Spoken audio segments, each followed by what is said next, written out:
Hello class, today we'll start again the topic monohybrid cross continuation part, taking one more example, but here today we'll take with the Punnett square or checkerboard it is also called as.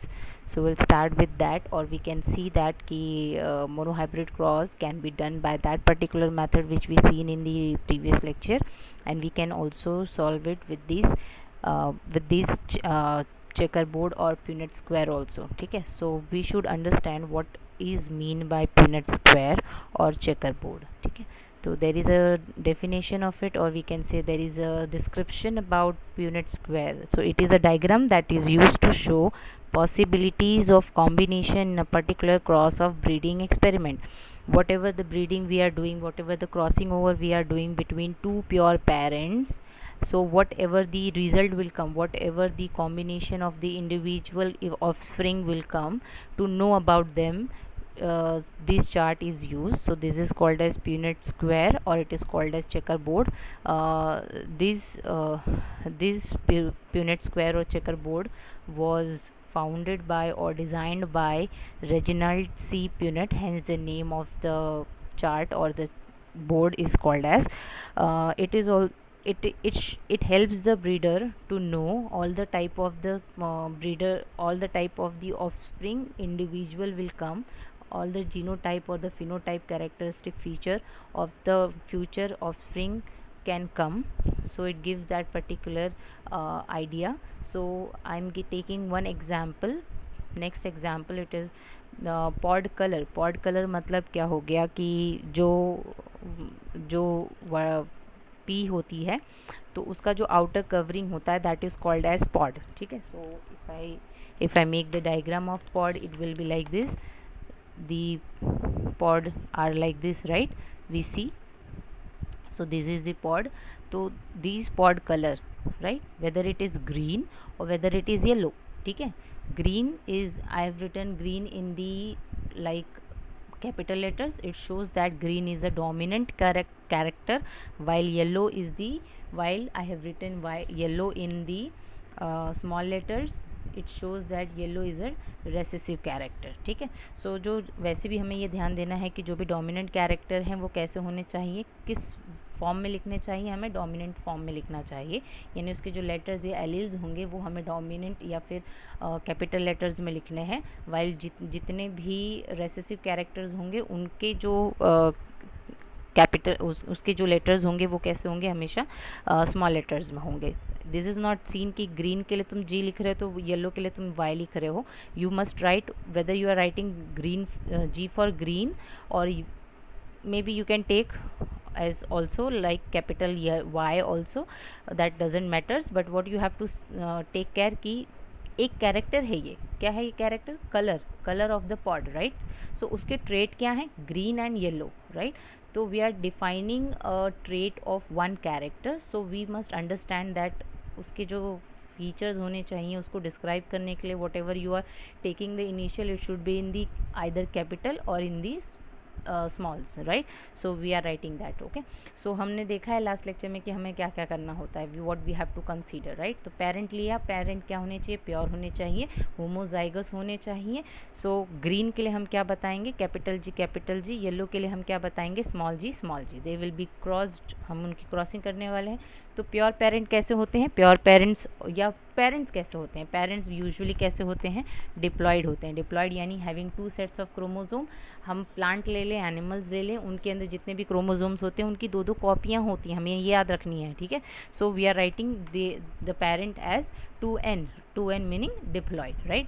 Whatever the gamete will be produced, they will be always in the haploid number, यानी chromosome number will be in one set. We can say they are having half of the individuals chromosome, right. So gamete जो बनेगा जी का वो क्या हैगा, जी. Actually दो बनाने की ज़रूरत नहीं है, यहाँ पे भी मैं जी लिखूँगी तो वही सेम हो गया ना. तो we are writing one time, right. यानी एक टाइप का ही गैमेट बनेगा. ओके, यहाँ पे भी हम क्या कर रहे हैं, स्मॉल जी से क्या निकाल रहे हैं, एक स्मॉल जी निकाल रहे हैं. ये फीमेल है, ये मेल है, तुम कुछ भी कर सकते हो, इसको भी मेल रख सकते हो, इसको भी फीमेल रख सकते हो. Why we are talking about not the gender, because यहाँ पे कैरेक्टर्स जो हैं वो जेंडर पे बाइज नहीं है. That is why we are not taking कि फीमेल जो है यही होने चाहिए, मेल यही होने चाहिए. You can either flip it also, vice versa you can do it, right.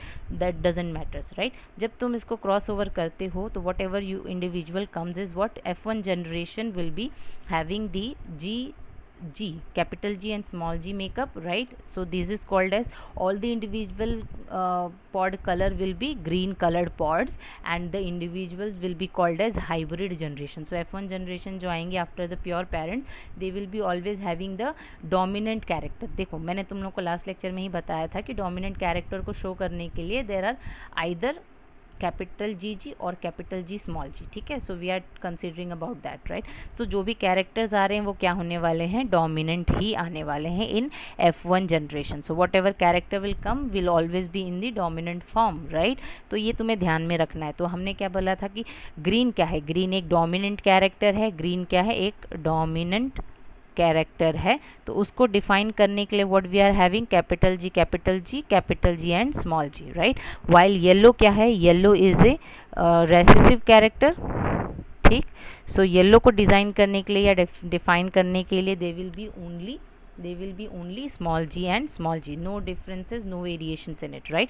अब हम आते हैं प्यूनेट board पर or the checker board, right. Punnett square we will talk about. So here what we'll do, here we are talking about the F2 generations, right. So parents क्या है, parents after the first generation. तो हम यहाँ पे parent 2 लिख लेते हैं, ठीक है. तो हम क्या कर रहे हैं, सेल्फिंग कर रहे हैं ना. Basically what we are doing, selfing of F1 generation, right. हम selfing of F1 generation we are doing.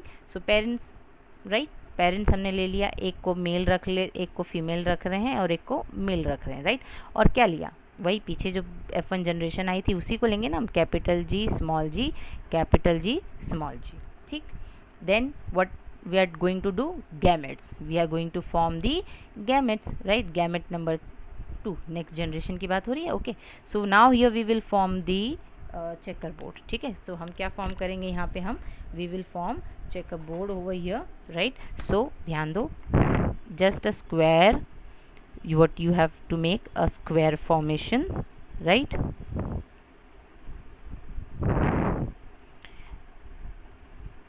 okay,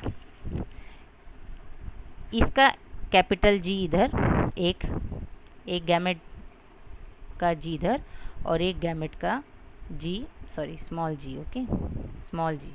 so one gamete will be here, one gamete will be here. ये वाला जो है तुम यहाँ लिखो चाहे यहाँ लिखो, your wish, right. So I will go on writing with this here. एक तो कैपिटल जी यहाँ लिख दिया मैंने और इसका मैंने कहाँ लिख दिया, यहाँ लिख दिया. तो स्मॉल जी इधर हो गया, ठीक है. सो ये फीमेल्स के हो गए और ये मेल्स के हो गए, ठीक है. So I have written both of the formations, right. Now here see, capital G will come here, capital G small g will come here, capital G small g, ठीक. capital G, okay. Now capital, अभी इसकी बात ही आती है, ये इसका हो गया. now here small G capital G है तो भी हमें क्या लिखना है, कैपिटल जी और स्मॉल जी. नाउ दिस, ठीक है, स्मॉल जी. अच्छा, अब कैपिटल जी क्या फॉर्मेशन करेगा, कौन सा कलर देगा, green, right. Because it is dominant, right. It is dominant character, it will give green colour. G capital G small C also will give you green colour, right. This will also give you green colour. Dominant ही है, उसमें एक dominant allele आ गया ना, एक dominant allele आ गया तो जो रेसेसिव वाला एलील होगा वो छुप जाएगा. This small G is recessive, so what it will give you, yellow colour, okay. अब will come, see here how many greens we have got, 1 green, 2 green and 3 green, ठीक है. we got 3 greens, right. so 3 greens and 1 yellow, we got 3 greens and 1 yellow. so this is called as phenotype ratio, what we called as phenotype ratio, right. okay, next is what you can see, how many pure green कितना है, pure green capital G, right, एक है. So will write 1:2. How many hybrid greens, 2, is to how many pure dwarf, pure yellow, or we can say pure recessive character is 1. ठीक, so this is called as genotype ratio. ठीक है, so this is also easy method, right? You can also continue with this kind of crossing overs, right, which is called as Punnett square or checkerboard method. ठीक, so there is a law based on the content of these monohybrid cross, which is called as first law of Mendelism, or we can also call them as law of dominance. So we'll talk about that particular law today. एक law हम लेंगे, ठीक है. So what it is पहले तो heading आएगी मेंडेलियंस law. ठीक, so we are talking about first law, that is law of dominance. Law of dominance मैं इजी मेथड में बोल देती हूँ.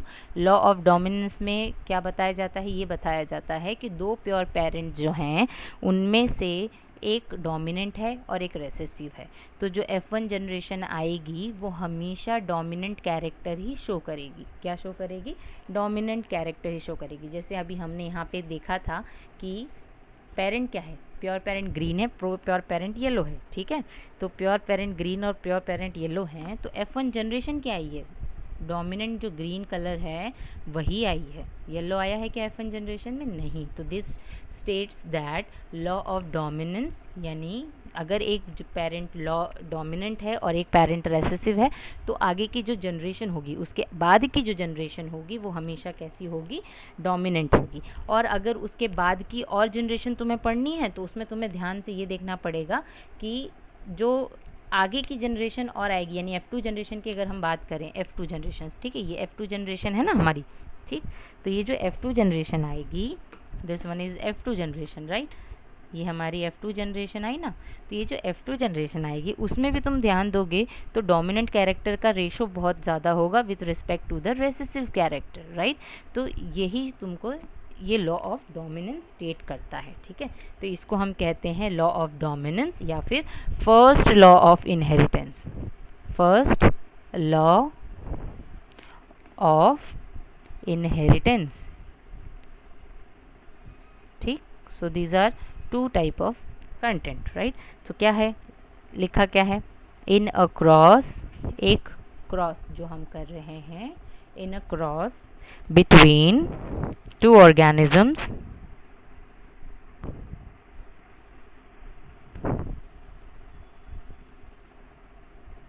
pure for any pair of contrasting characters, the character